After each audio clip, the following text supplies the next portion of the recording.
के समाचार पत्रों में भी आ गया था जो डांगा जी ने लिखा था। सभी अधिकारी मेरी इच्छा से तो लगेंगे नहीं, कुछ अधिकारी लगता है अपनी योग्यता के आधार पर। हम देखते हैं कि अधिकारी एफिशिएंट है, ऑनेस्ट है, उसको ध्यान में रख करके अधिकारी को ड्यूटी दी जाती है। अब उसमें त्रुटि संभव है, लेकिन अब सबको संतुष्टि हो भी नहीं सकती। कोशिश करते हैं कि पर्याप्त संतुष्टि हो जाए, लेकिन सब संतुष्ट होते भी नहीं है। जहां तक डांगा जी की बात है, डांगा जी से, रेवत राम जी से मैंने बात की है, उस पत्र को लेकर के भी मैंने चर्चा की, उन्होंने उसके लिए सॉरी भी की।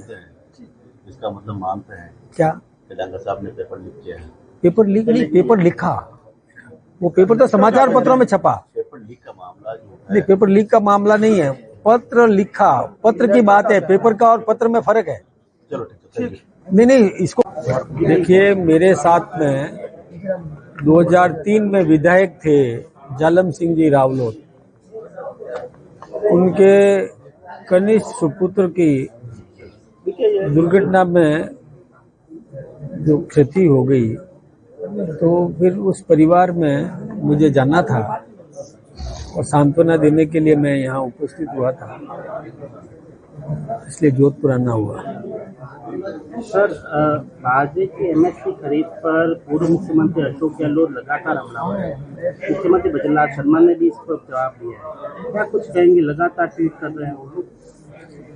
देखिए, गहलोत साहब ने अपने 3 टेन्योर उनके हुए, 3 बार वो राजस्थान के मुख्यमंत्री बने, कभी भी बाजरे की खरीद के बारे में सोचा तक नहीं।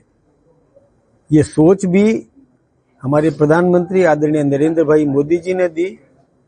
श्री अन्न का जो प्रचार, ये भी हमारे देश के प्रधानमंत्री नरेंद्र भाई मोदी जी ने दिया।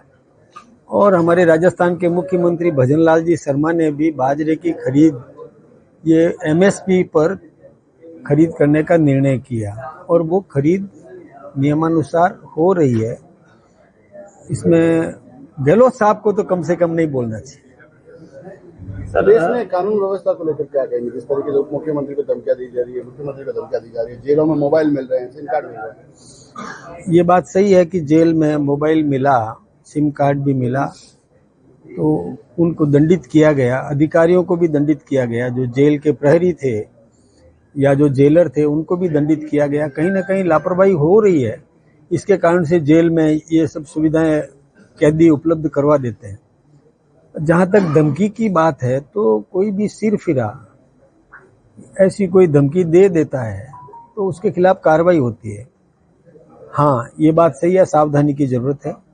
और मुख्यमंत्री जी को भी मैंने भी कहा है, कल भी हम साथ में थे, तो मैंने भी कहा कि हमें थोड़ा सा सावधान तो रहना चाहिए। कोई भी सिरफिरा कुछ भी कर सकता है। जब हमारे देश की प्रधानमंत्री थी इंदिरा जी को भी जब क्षति पहुंचा दी थी, तो ये सावधानी की तो जरूरत है। क्या कहेंगे जिस तरीके से नगर निगम को एक किया गया, क्या भाजपा जोधपुर में एक होगी, देहात और दक्षिण और उत्तर? देखिए, मैं सोचता हूं कि जब महाराष्ट्र में मुंबई जैसा महानगर वो एक निकाय हो सकता है, तो फिर जोधपुर के 2 टुकड़े करने का कोई औचित्य नहीं था। ऐसे ही जो 3 यानी जयपुर को भी अलग किया, कोटा को भी किया, तो मैं सोचता हूँ इसकी जरूरत नहीं थी। इसलिए हमने एक करने का निर्णय किया, एक निकाय रहेगा, व्यवस्थित रूप से व्यवस्था हो सकती है समुचित तरीके से, और व्यवस्था संभाली जा सकती है। सर, गर्मी का मौसम आ रहा है, लगातार जोधपुर में भी पानी की सप्लाई बाधित हो रही है, आए दिन शटडाउन लिया जा रहा है, जबकि पानी लोगों को शहर में भी 3 से 4 गर्मी में भी पूरा पानी मिलेगा। हमारा जो समझौता हो गया है हरियाणा से भी हमको पानी मिलने लगेगा। अभी पर्याप्त पानी मिल रहा है, गर्मी में किसी को तकलीफ नहीं होने देंगे, पानी हम लाएंगे। बीजेपी की एक नेत्री है सर, उन्होंने आपके चिकित्सा उसके बारे में आपसे बीजेपी की नेत्री कौन, किसने आरोप लगा दिया, मुझे नहीं पता इसका। और कोई भी, देखिए मैं एक बात बताऊं आपसे, बिना सूचना के, बिना पर्याप्त जानकारी के किसी पर आरोप लगाना ठीक बात नहीं है।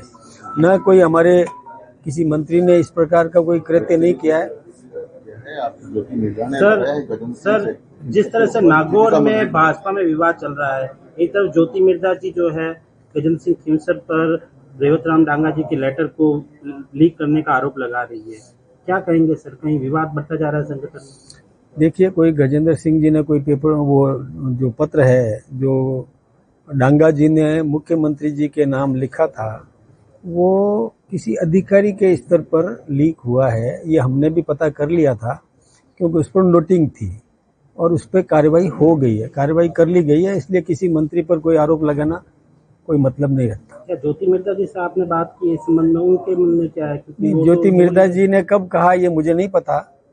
मुझे यदि कोई इस प्रकार की सूचना मिलेगी तो मैं उन्होंने प्रेस चर्चा वार्ता जरूर करते हुए करूंगा। ये कहा कि हमारी पार्टी के कुछ लोग हो मैं बात करूंगा। कुछ जिलों के चुनाव बाकी है आपके जिला के। मेरे संगठन के तो केवल 4 जिले बाकी हैं, बाकी 40 जिले हो गए और 4 जिले हैं तो उसके भी चुनाव, अभी चूंकि पार्लियामेंट चल रही है, मैं भी उधर व्यस्त रहा, कर देंगे 2-3 दिन में ही निपटाते हैं। सर, गृह राज्य मंत्री जवाहर सिंह बेगम के इस्तीफे की मांग हनुमान बेनीवाल कर रहे हैं। उनके भाई एसआई जो है उनके ऊपर जो आरोप लगाया और क्या कहेंगे? देखिए, हनुमान जी कब क्या बोल देते हैं, बाद में उनको पता चलता है कि मैंने क्या बोल दिया। इसलिए बेनीवाल जी क्या बोल देते हैं उसका जवाब तो बेनीवाल जी दे सकते हैं, मैं तो इसका क्या जवाब दूंगा। मैं अपनी पार्टी की बात कर सकता हूँ। बेनीवाल क्या बोल देते हैं, वो जवाहर सिंह जी बेगम पर आरोप लगाते हैं, कभी किसी पर लगा देते हैं। आरोप लगाना अलग बात है। मैं एक बात बताऊं आपसे कि किसी भी राजनेता को बिना पर्याप्त आधार के, बिना पुष्टि के कभी भी व्यक्तिगत आरोप नहीं लगाने चाहिए, इससे बचना चाहिए। डांगा साहब लगा रहे हैं कि हनुमान बेनीवाल के काम हो रहे हैं, मेरे नहीं हो रहे हैं। नहीं, देखिए, डांगा साहब ने जो बात कही, उन्होंने कुछ अधिकारियों की नियुक्ति को लेकर के कई, वो पेपर भी आपके समाचार पत्रों में भी आ गया था जो डांगा जी ने लिखा था। सभी अधिकारी मेरी इच्छा से तो लगेंगे नहीं, कुछ अधिकारी लगता है अपनी योग्यता के आधार पर। हम देखते हैं कि अधिकारी एफिशिएंट है, ऑनेस्ट है, उसको ध्यान में रख करके अधिकारी को ड्यूटी दी जाती है। अब उसमें त्रुटि संभव है, लेकिन अब सबको संतुष्टि हो भी नहीं सकती। कोशिश करते हैं कि पर्याप्त संतुष्टि हो जाए, लेकिन सब संतुष्ट होते भी नहीं है। जहां तक डांगा जी की बात है, डांगा जी से, रेवत राम जी से मैंने बात की है, उस पत्र को लेकर के भी मैंने चर्चा की, उन्होंने उसके लिए सॉरी भी की।